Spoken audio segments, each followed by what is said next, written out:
All right, good afternoon, everyone. I had to wait till 12:01 because I wasn't quite sure what the greeting would be exactly at noon. So, well, I was told to stay behind the podium so that the microphone was in place and the camera was on. So the dance number is canceled. And so we're just going to get right into housekeeping notes. The meeting is being recorded and will be distributed accordingly afterwards. Want to let you guys know if you're here, there's the QR code for the survey. Please take a couple of minutes and give us your feedback as to what's working and what you'd like to see. Understand it'll be distributed accordingly online. And also asking with regards to presentations, if you could hold questions to the end of the presentations. That way we can accumulate online questions and in person as well. And then one other thing before we get into the meat of the afternoon is if you're present, and then we'll be sure and share this online as well, is there's a sheet at your table, a couple of them that you can take with you. And this is to just give you a little bit more information on CU Celebrates that launched on April 1. And so there was a couple things, if you know, in terms of information dissemination that were working against us on that, is it was released on April 1 with a non-CU website. So there was some questions as to legitimacy, and we assure you it is legitimate in this case. So you'll see the URL on the bottom right of the handout. And really encourage you guys to take a minute to log on, sign in. It's really easy, painless, and it's a great way to be able to recognize folks, especially given the hybrid nature that we have. It's a way that we can reach out a little bit more easily and be sure to pass on our gratitude and appreciation for the work that we all do. So again, please take a minute to check that out. And so with that, let me turn this over to Brian, and he's going to give us some updates on clinical affairs. And if I have to be behind the podium, so do you. Thanks, Brian.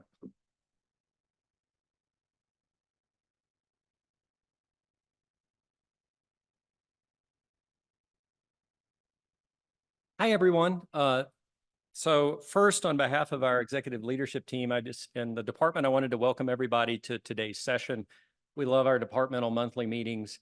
We hope that we have some good information to share and hope that this is interesting for you today.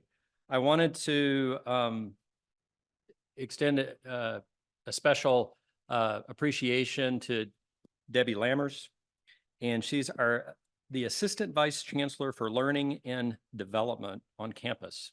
So she's got a nice talk for us today about professional development opportunities. It should be really interesting, and I look forward to hearing about that. First, I wanted to talk, I have the pleasure of telling you a little bit about our clinical affairs team and our clinical affairs mission. So this is an update. The concept is, from some of our mission areas, we'd like to tell you a little bit about what's going on today. Let's see if I can. First, I want to extend my thanks to Venus for providing us with this picture of our medical technology that's deployed at all our clinics. So our clinical affairs team, we refer to ourselves as the CATs. And one question is, well, what does clinical affairs do? What is it that you do here? And here are the basics. It's a lot of words, but we're the clinical arm of the department. So we help our department provide medical and behavioral health care across a wide range of locations and services. We have several different types of clinics. Primarily, we have our hospital-owned clinics that we partner with on UC Health, and we have our CU Medicine community practice division clinics. And we have a little bit of a different role in how we interact with those clinics. We overlap a whole lot with education, research, community in terms of what we do. We have some big activities that are listed there, including behavioral health, inpatient, hospice and palliative care. And we have a little we have a lot of other activities, so please don't feel left out if we didn't put it on the slide. We have folks everywhere. We collect clinical revenue. So when we talk about the department finances, this is something that's big for the department. And we collect other revenue from contracts. And then we pay our clinicians and other professionals, and we try to plan for a variety of futures, some of which we can't necessarily imagine yet, but we know they're going to affect the clinical space that we work in. We're really busy. And as we like to say, our people are our favorites. We like doing what we do because we see our role is taking care of the professionals in our department that provide care to patients. And we feel really special in the way that we're able to do that. Calendar year 23, outcomes, facts. A few random facts about what we do, what we have done. We interface with the research arm. We have a lot of practice transformation going on. We have Project Thrive devoted to provider wellness. We're always working on stuff trying to make for a better future. Our clinical affairs folks, who you might ask, well, who does all this work? It's this group of people. And we have a lot of folks on the list with little pieces devoted to clinical affairs. And as you'll notice, there is what I call the open position, because for most of you who know Kyle Knierim, he was one of our associate vice chairs. And I believe right now, at the current moment, he's on a plane to Europe, but he's, moving out of our department. So our best wishes to him and many thanks for what he has done over the years with us. We have a lot of faculty clinicians. So depending on at what point we decide to count and where we look, these numbers change a little bit. But basically, what we like to say is that we grow year to year, and you can see that. You might say, well, where do people work in our department? We used a really high-tech map to kind of plot where folks are. You are here, and we have some operations on the campus. We also have operations up in Boulder. We have them in Broomfield. We have stuff down in Lone Tree, Highlands Ranch. We have OB and inpatient that we like to keep track of. We also have our sports medicine locations at Inverness and South Colorado. So the challenge is when you look on our clinical affairs website, depending on the computer you're at in the resolution you see a few of these dots or you see each individual dot. So we do have a list of all of the places that we provide clinical care for. We have recruitment going on because we're always busy. And we will talk a little bit about our innovation practice that we are opening and the Aurora Wellness Community Health Center. We're recruiting for folks for those. We're recruiting at AF Williams, our residency practice.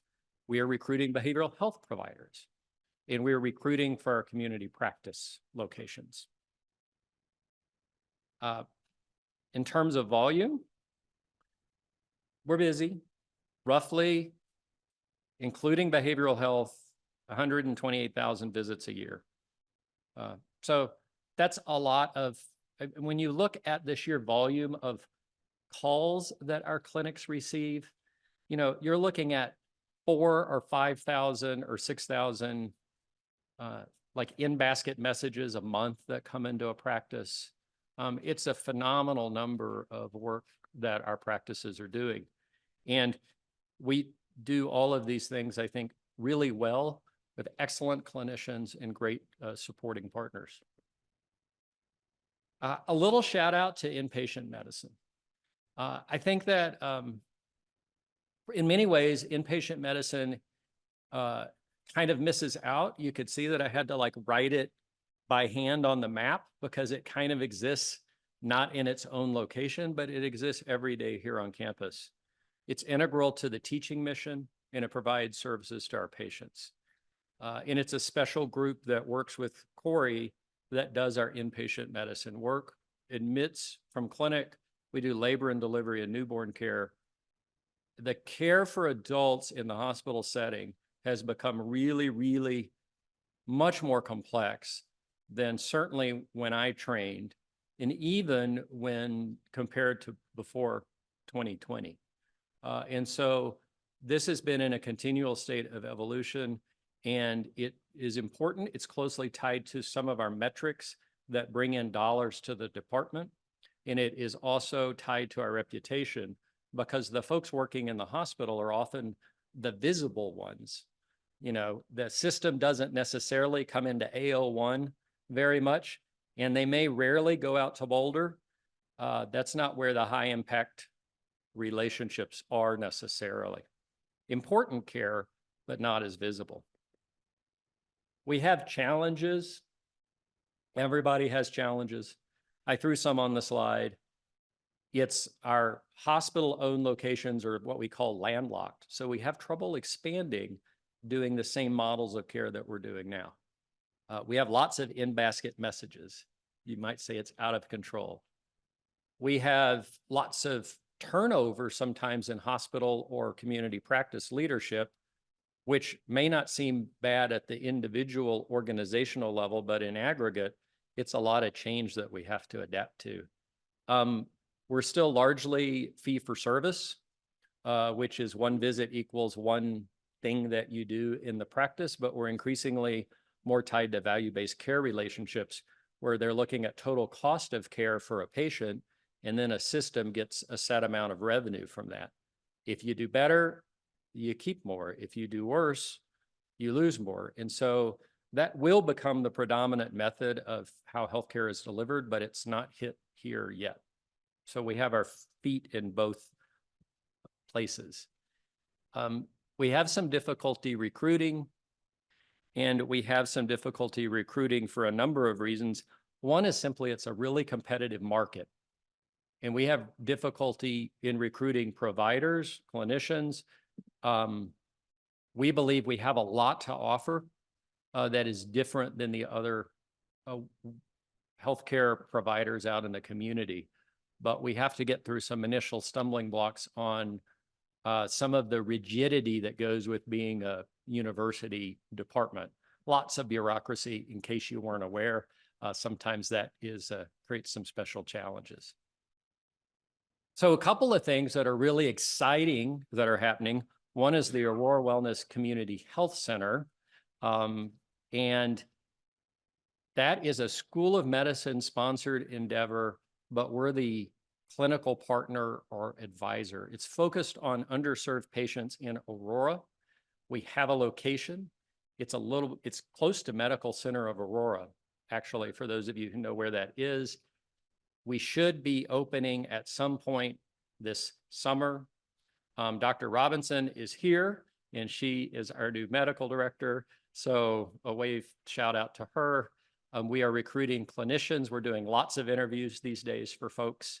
And we did hire a practice administrator who will also be starting. So this is with our community practice division and partners, and is an exciting new opportunity. The other new opportunity we have is our innovation practice. And our innovation practice is something that will be a little bit more directly owned by the department in terms of how it's operationally administered and how we structure it. And our hospital-owned practices are run really well, but as I mentioned, they're landlocked, and they're also constrained by the way the hospital does things. So we look at our innovation practice as a way to open something that's new in terms of both expansion and opportunity, and are envisioning a location where we might have a chance to push the envelope some, even differently than our current community practices that are also constrained just by structure in the way that the community practice division operates. And we'd like to explore a world of new payment models, of new technology, new ways of providing patient-focused care. And so we're recruiting for a medical director. We have a location, the picture is there. it's a new space. And so we'll be able to do some things with it that we might not be in like one of our existing clinics. We have a lot of good stuff going on. You are all were at the spring fling, hopefully many of you. We have some awards that we gave out. We have our special recognition to Dr. Kaniram, staff awards to Michelle, special recognition to Venus, and then also a personal shout out to Colleen Connery, as she has announced she's cutting back on her clinical practice in her patient care at AF Williams. And she has been really great behind the AWC, or the Aurora Community Health Center, and the innovation practice in terms of conceptually moving that work along. As I said, we're really busy. And so her partnership, even as she's adjusted her duties, has been so key to our success. Extra shout out to Dr. Emily Lines, who this is actually a big honor, was Family Physician of the Year at the Colorado Academy of Family Physicians Summit. And I think her love of teaching comes across in her comments. I wanted to show that because people are doing really good things. You might ask what we do. You also might ask why we do it in clinical affairs. And I think our job, we see, is to really provide top-notch, cutting clinical care. You might say, well, how are we different than what we do? How is it different than a UC Health clinic in Cherry Creek? And what I would say is this: the hospital and our hospital-owned clinics, they're really good partners, and our clinics are really good at taking what they know works and trying to make that work the best as possible. And that provides really good care and access to patients. But we know where our patients always say there's not enough access. We know our patients say they don't feel like they have the relationships they want, and they often find the system that they receive care in really cumbersome. We're really similar to the other mission areas. We take the generative and creative energy that exists in research, that exists in education, that exists in community, and we take that energy and are not just looking to do what we do better, but we're also looking at how we do things differently. How can we evolve to meet the challenges of the future and to better take care of our providers, our clinicians and staff? And that's not necessarily something that well-established health systems invest a lot of energy in. We do it. I think we do it well. My favorite quote to close on is the definition of purpose. It's what you do to help others that makes you unique. So we like to think of ourselves as unique. That gives us purpose. And that is my update. I'm happy to answer any questions. We have about 30 seconds, so time for a question if a hand goes up. But otherwise, please reach out to me or any of our clinical affairs team members, and we'll be happy to chat with you further. So thank you very much. And now, seeing no questions, I'll have Debbie Lammers. I think it's all yours. You bet.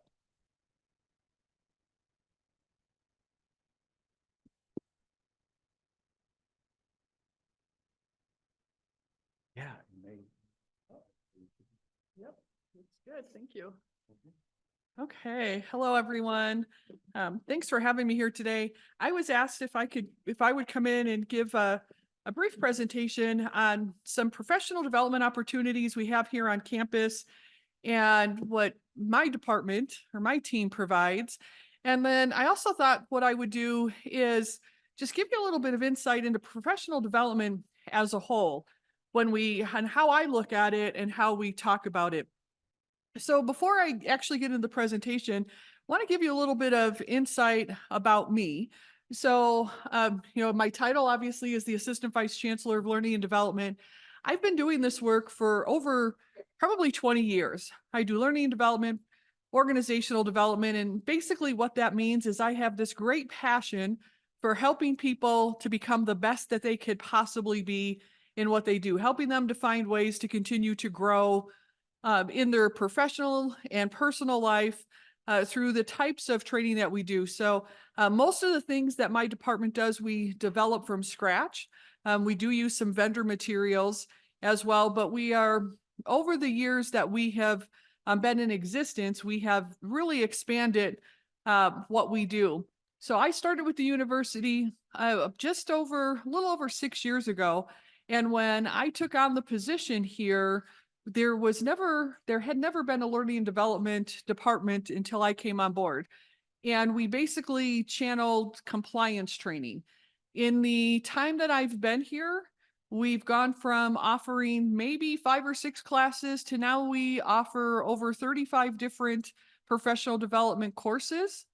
We do at least 60 offerings a year. And we have several, what I'm going to call career development pathways, things that we do, like a manager certification program, an HR professional development program. And we're in the process of doing a support program, an administrative support program, which I'll talk about. So we've been doing a lot of really exciting things that I'm going to talk about here today. So please feel free to ask me whatever kind of questions that you might have as we go through this. So I'm going to start off by with a little hopefully this will play, with a little video on what is professional development. Can I get it to play? Maybe not. Doesn't want to play. Okay, thanks.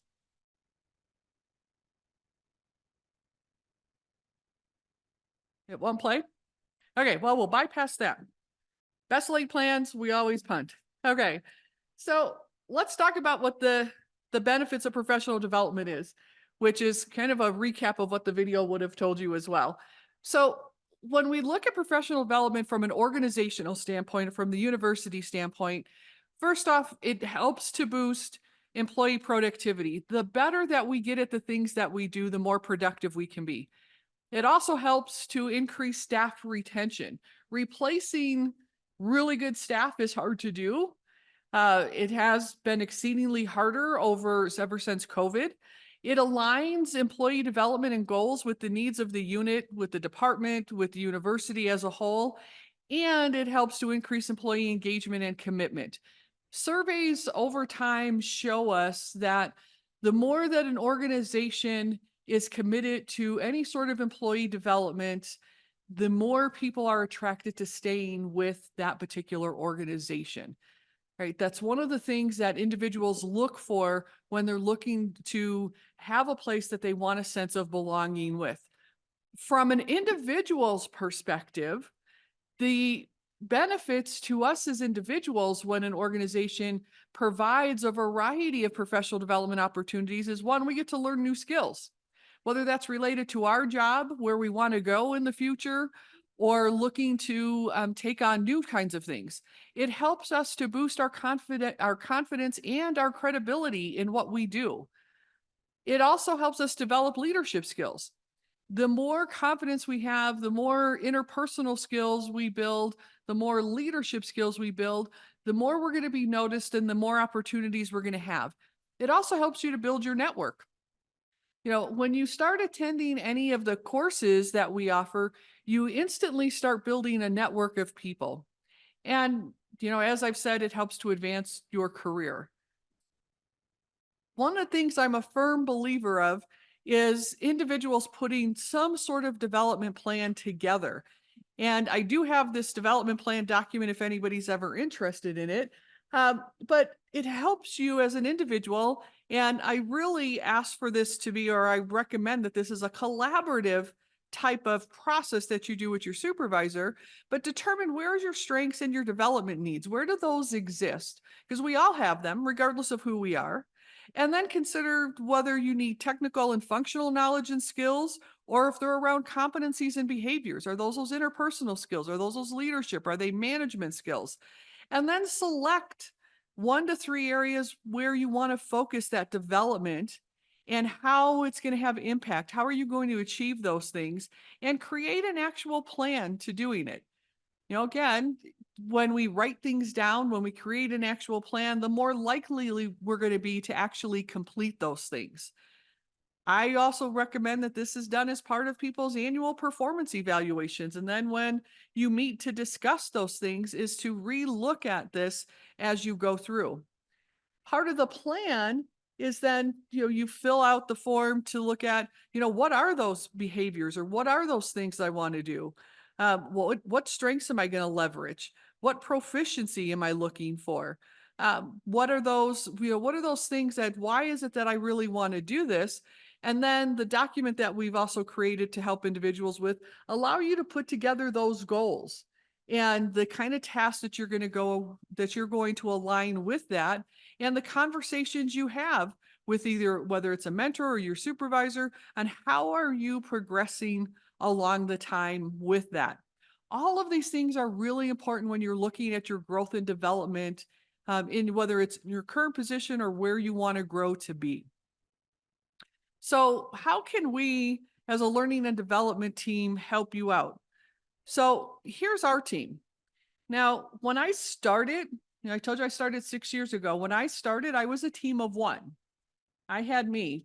I've been able to grow the team, so we now are a team of 7. I have 4 individuals who actually do learning and development type activities. So myself, Alan, Andrea, and Caitlin, we are all facilitators, curriculum development individuals. So we do curriculum design. We do have the ability to do coaching. Alan and myself are certified executive coaches. So we coach quite a few people on campus, whether that's professional development coaching, career coaching, helping people that are in our programs and coaching them that way. And then we have Katie and Hannah help on our logistical side of it. And then Brian, who is our website administrator. And I'm going to give you some insight into our website and some of the things that we've done there. But everybody on the team specializes in a variety of things, whether it's high level leadership type skills, project management, continuous improvement, Gallup strengths, DISC assessments. We all come with some very highly specialized skills and certifications to help in a variety of areas within the university. We also developed a strategy, or I should say our vision and mission of what we hope to accomplish. And we built this early on as we put the team together. And our strategy is to provide professional and leadership development at all levels that's linked directly to supporting the university's mission and values, as well as the execution of the strategic priorities related to enhancing and promoting development programs at all career stages. So we try to align what we do with what the university is trying to do when it comes to people strategies. So what are the kinds of things that we offer? If you go out to our website, this is what you're going to see. And basically, we look at several different areas. We start anywhere from new employee orientation. So anytime you hire somebody new, they get enrolled in new employee orientation, and we're responsible for helping out with that. Also, your required training, things like discrimination, that you need to take, or the IT courses that you need to take. We make sure that you understand where those things are at. We have instructor-led training. That's all of the wide variety of courses that we call general open enrollment courses. We also provide access to all of our online training resources, and I'll show you what that looks like. Consulting and custom services, we do a lot of that here for individual groups. And then our most recent change to our website is what we call the professional development pathways, which I'll show you. We have expanded our customized programs. We have a manager certification program, an HR professional development program. We're in the process of building an administrative executive assistant support program, some CU essential things. So I'll show you what that looks like as well. So when we talk about our instructor-led courses, so on our website, like I said, we offer over 30 different types of courses, and these could change from year to year depending on what's most popular things that we might sunset because we've decided we needed to add new things based on what we're hearing from the campus. On average, we offer anywhere from 60 to 64 what we call individual sessions, meaning you have 64 different opportunities to attend something in a open enrollment general sort of class. Some of our courses are offered multiple times a year because they are in high demand. And we will add additional sessions throughout the year, again, because of the fact that we have such high demand on certain things. We have certain classes that at times have up to 50 people on the wait list. And if they continue at that rate, we add more classes because of the need for that. And as I said, we add new courses to fill in the gaps as we need to do that.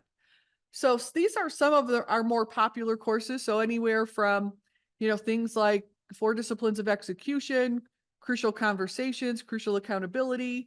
Most of the courses that we offer, I would say probably at least 90% of the courses we offer now are free to employees. There are some courses that require a fee only because we have to use vendor materials like crucial conversations, crucial accountability. When we do the strengths assessment, we do have to charge for that because there is a fee for that assessment, and HR doesn't have the budget for that. That has to be paid for by the department who is sending the person to the course. But one of my goals when I came on board and I did a survey of I asked the question, what prohibits people from attending courses and development work, was time and money. Was that too many of our courses had a fee to it, and the courses were either full day, multiple day, and people just didn't have the time. So now our courses range anywhere from 2 hours to multiple days, depending on the actual course. So Crucial Conversations is a 3-day course. It's 16 hours of content. It has to be that way. But we've really tried to make this as accessible to everybody as we possibly can. We do the majority of our courses via Zoom. There are some of these that absolutely happen in person because it's just the nature of the beast, like Presentation Advantage. We want you to present in front of a room full of people. You're learning how to present up front. So those kind of things are done in person. But there's always something I think, for most people to have. On our website, along with that, we also have our annual training schedule and our course catalog that gives you full detail about any of the courses that we have out there, so that if you're unsure. Now, one of the things that this particular, that I haven't updated since we've recently done this, the other thing we've just recently done is we have mapped all of our courses to competencies. We did some extensive research on what are the most common competencies that are needed for individuals to be successful. And all of our courses are now mapped to competencies in the areas of managing an organization, managing yourself, managing others and teams, and managing projects and programs. Yeah, because some people don't manage people. They manage projects and programs, right? So all of our courses are mapped to competencies, sub-competencies underneath that. So let's say if it's about yourself, managing yourself, it might be a competency of self-awareness. It might be about developing others. It might be about developing yourself. It might be around communication. Under programs and projects, it might be project management. It might be continuous improvement. So there are competencies that are the most common competencies that it's mapped to. And we have now linked all of the competency mappings on our website so that you could see what competencies you will gain. We're in the process of redesigning our course catalog so that you could see which competencies each course is mapped to as well, so that you know. So if you're looking to enhance a certain competency, you can actually pick the courses that are relevant to what you're looking to do. We really want this to be very intuitive for individuals. Our e-learning options. So we have several options, and most people don't know that a lot of these are free, right? We've got our Skillsoft is our LMS system. We are in the process of that being changed over to something called Percipio. That's going to be happening in the next 6 months. It does have online courses as well that you can take. LinkedIn Learning, if you've not accessed LinkedIn Learning, it has a wide range of courses. If you are unsure of what you should take in LinkedIn Learning, you can always reach out to my team, and we are happy to go through and research, because we've done a lot of research on this already, and or curate classes for you that says, based on what you've asked for and the competencies you're looking for, here's what we would recommend you take. I get a wide range of individuals reaching out to us asking for different online courses they can take. Coursera is also another free option that you have. And these are led by different professors and different types of topics. Some are shorter than others, but that's also something that I would highly encourage people to do. Now, the Franklin Covey All Access Pass, that does have a fee to it, but a lot of our courses are derivative of Franklin Covey. And this particular pass gives you access to their website that gives you more expanded learning based off of their courses. So there's other videos and materials and what they call learning paths that you can do there. The other thing you'll see on our e-learning page is we will, and we swap these things out, and this is a sample. We will put some of the most popular trending things that people are asking for, right? So like, how do I not procrastinate so much? It's one I should probably go out there and watch sometimes. Or, being mindful, having a mindful work day. We get asked for a lot of different things. So we will swap those out based on what's trending or what we're being asked for, something that we found that we feel might be really very interesting to individuals to watch. So definitely, something to go out there and take a look at, but a lot of opportunities. The LinkedIn Learning is free. There is a wealth of information out there, and they could be anywhere from a 3-minute podcast to a 5-hour certification that you could attach to your LinkedIn profile, right? So, you really want to take a look at, what's out there for you to gain some experience in. So our professional development pathways page, we just recently launched this, and the reason we did this is because of how much we have expanded our services. And this terminology you're going to start hearing more and more about because of the fact that our the campus strategic initiatives are around pathways when we talk about people. And when you go to this particular page, we have a couple of key areas. One, we have our manager certification program. That one we actually launched in 2020. And when we first launched it, we've launched it as an online program, which is self-paced. We have over 180 people enrolled in this program right now across the campus. We've probably had about 50 people actually graduate this program already. We have a core set of curriculum that you take that are all the foundational things anybody needs to be a manager. They're all soft skills related. What we've also added is a cohort-based manager certification program. We launched it with the School of Medicine a couple of years ago. They wanted to pilot it to see if it would be successful and how the team would like that. We started it with 14 people. This year, the group has 30 people in it. And it's an 8-month program that you come to campus 1 day a month, and you're there for a full day. And we do pretty much the same curriculum that you would do if you did the online, but you get it done in 8 months. Typically, the online program, the self-paced, takes people 12 to 14 months if you aggressively do it. But we know what happens when we're trying to do something online and self-paced, right? Everything else gets in the way of that. So the in-person, if you're more of that, I like to network with people, I know I would be committed to that, is probably the way to go. This year, we have one for the School of Medicine, and we're doing a combo one. We had launched a cohort with the Office of the Vice Chancellor of Research. This year, we're combining that along with making it campus-wide, that anybody else can be nominated from the campus into that program. So again, it's an 8-month program. I think it's going to start in August. So we can take registrations up until the end of June so that we can get the class filled. So very popular program. We get a lot of really great response from it. The next one is our HR professional development program. We just finished the pilot. We're going to launch our first full-fledged program of this year. And this is strictly meant for HR professionals or individuals who are looking to be HR professionals. Similar concept. Most everything at first is related to, what do you need to know from a CU perspective about HR? And then a lot of other fundamentals as well as soft skills that an HR professional needs. Our CU Manager Essentials program, this is something that is a work in progress.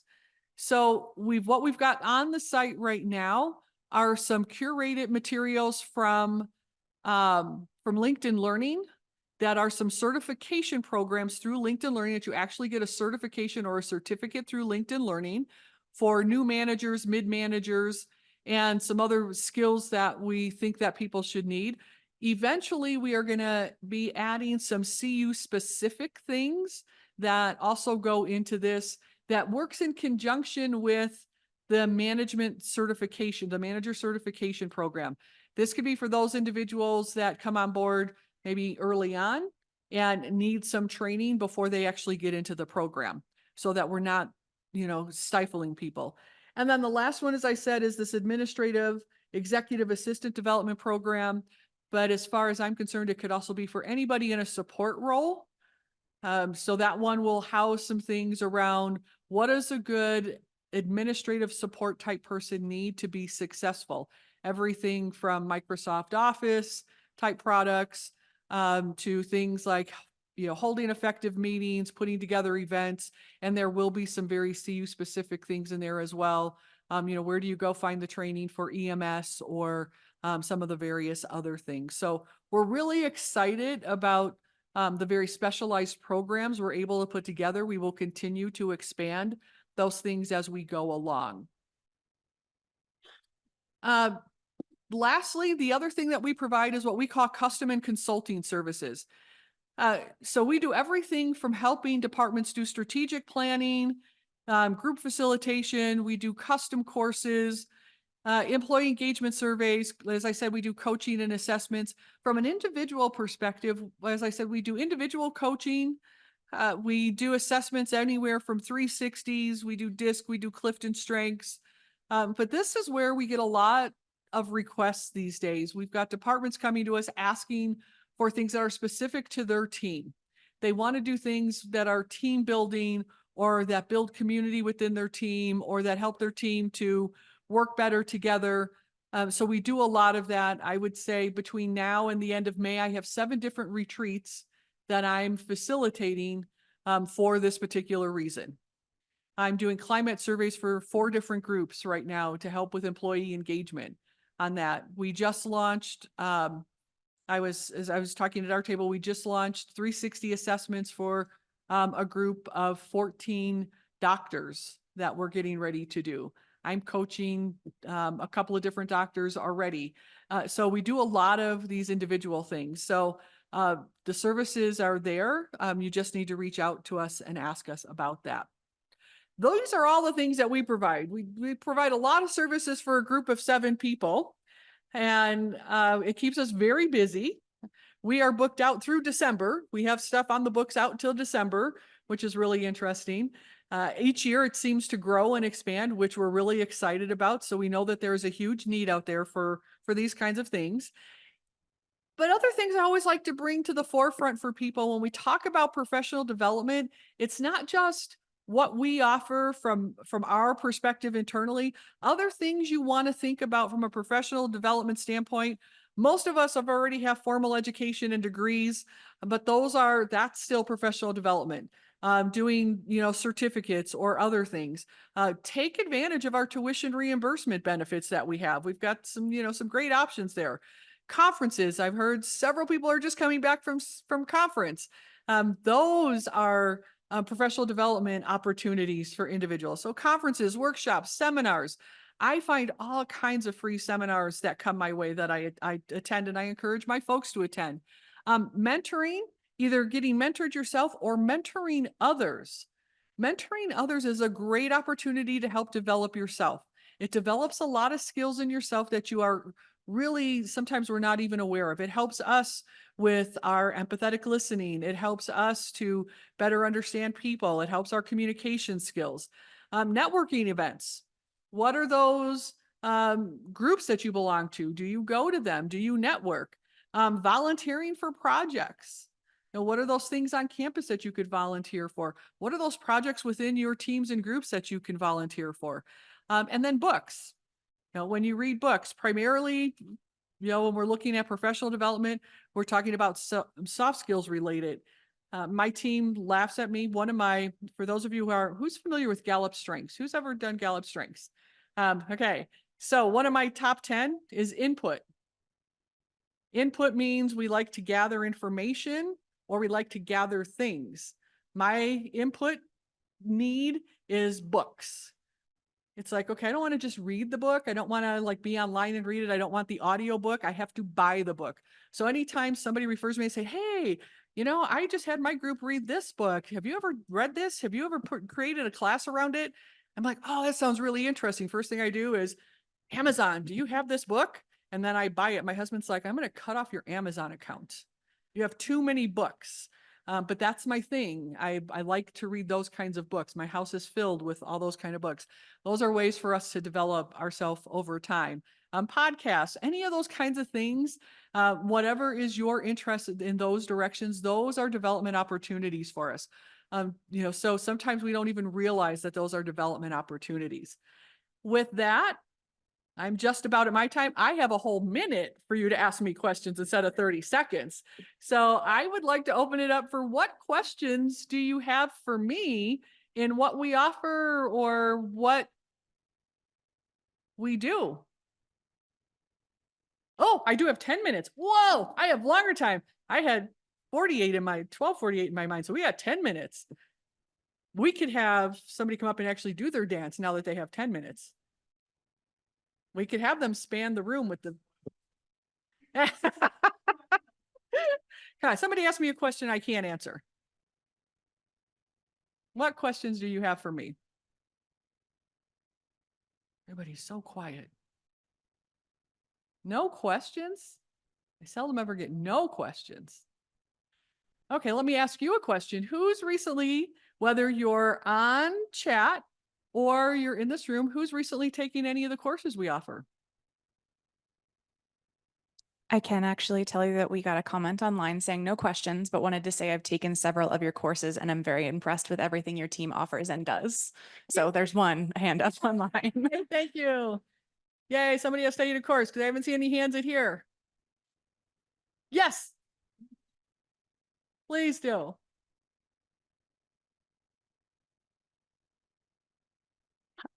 Is this on? Yes. Hi, Debbie. I'm Linda Montgomery. I'm the Vice Chair of Education for the Department of Family Medicine. I have taken Crucial Conversations and loved it. It was a little while ago. And I have recommended it to many of my physician manager colleagues.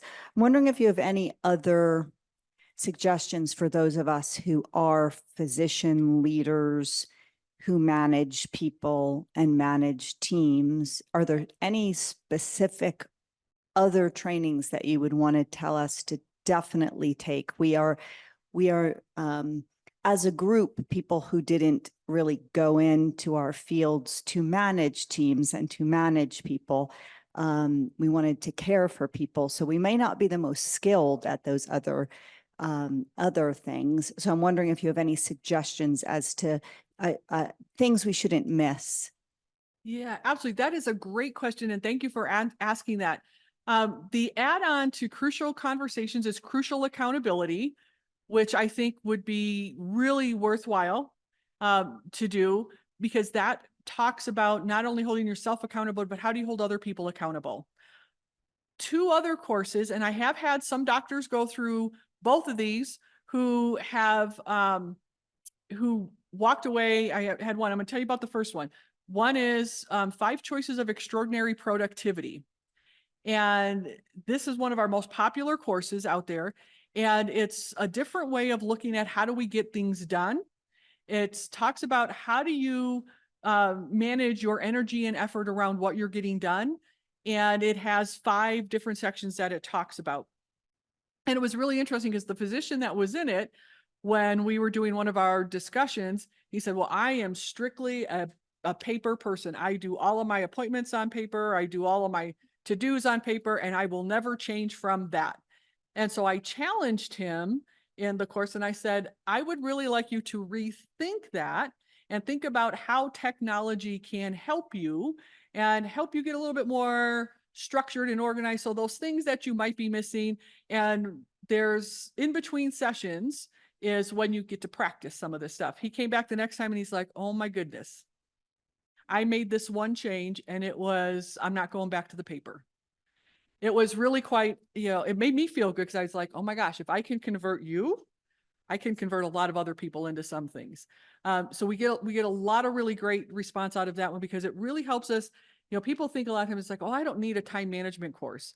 This is really different than time management. It's about thinking about how do we prioritize things and how do we think about them in order to get them done. And then I actually have coached several doctors through and physicians and managers through those things. I was coaching 2 doctors in peds for a long time, and we used those same concepts to help them as well, as they were being interim chairs of a department. Then the other one is 6 critical practices for leading teams. And the reason I recommend that one is it talks about, at a high level, 6 things that are really important when you're leading people. The importance of having regular one-on-ones, the importance of, changing your mindset of how you look at things, the importance of feedback, both giving and receiving feedback. How do you get results done through other people? Change management. How do you deal with change? Which is really important. So it's an intro into a lot of, 6 very critical areas that help people out and help you kind of get through some things. So those 2, if anything, I would say start there, are very helpful things. Thank you for asking that question. Anyone else? We do have some questions online. Okay. So I know that you just spoke about one of your most popular, courses, but there is also a question of what is your favorite or maybe most interesting course that you offer, through your lens. Oh, okay. So,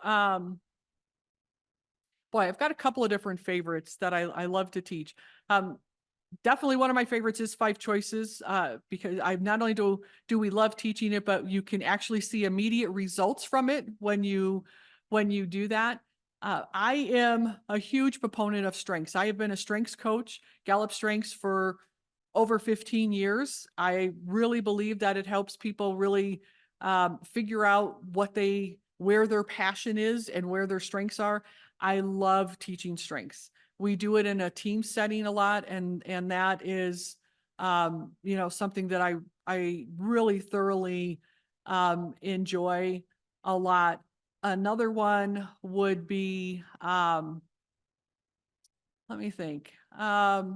Boy, there's quite a few of them that I especially me that love to teach. One that might seem a little different to some people is called 4 Disciplines of Execution. I love teaching that particular course. And the reason for that is for individuals to understand the importance of wildly important goals. And it sounds really strange, but it's really understanding the importance of identifying what are those really highly important goals. How can we achieve them, which kind of goes along with that 5 choices concept. But how do you do those? How do you create a very simplified, SMART goal with them? And how do you stay on track with that? And individuals that I've had attend that course who actually put the practices into place with their teams or for themselves come back to me and really see the immediate win from that. And those are the kinds of things I really like to do.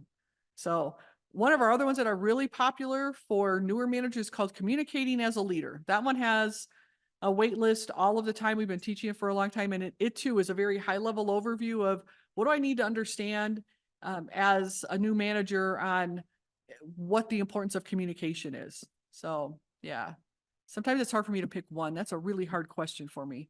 It's like asking what your favorite candy is. I don't know. I don't know if I have a favorite, but thank you for that question. I appreciate it. Thank you so much for that. Our other question that we have more online. Oh, yay. Another question is, can you comment on how these many opportunities connect to certification and or license requirements for various health professionals? Great one. So as of right now, one of the things we're looking at is how we can help that connect more. I've been looking into the different organizations to how we could get our classes to actually create or to actually have continuing ed. So all of the any of our Covey courses, Crucial Conversations, all of those are certified for continuing ed courses.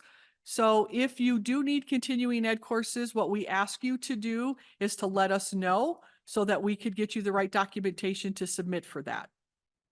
So some of them do, some of our homegrown ones, we're trying to figure out how we get those certified. And so that we can have that as an opportunity as well. Because we want to make sure people get good credit for that. Thanks, Debbie. Mhm. The last question that we have online for now, unless somebody submits one, is do any departments have requirements or strong encouragement for their faculty, staff, supervisors to take one or more of the courses you're discussing? Or is it sharing the information and up to the individual employees to kind of take that on? That's a great question as well.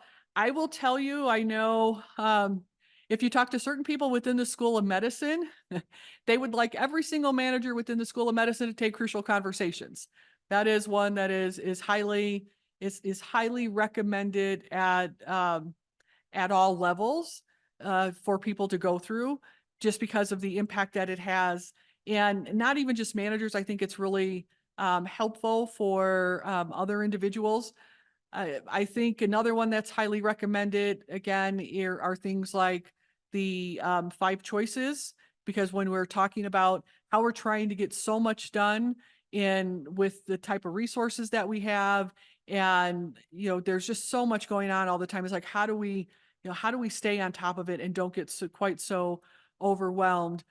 That one gets asked a lot by the departments for us to do.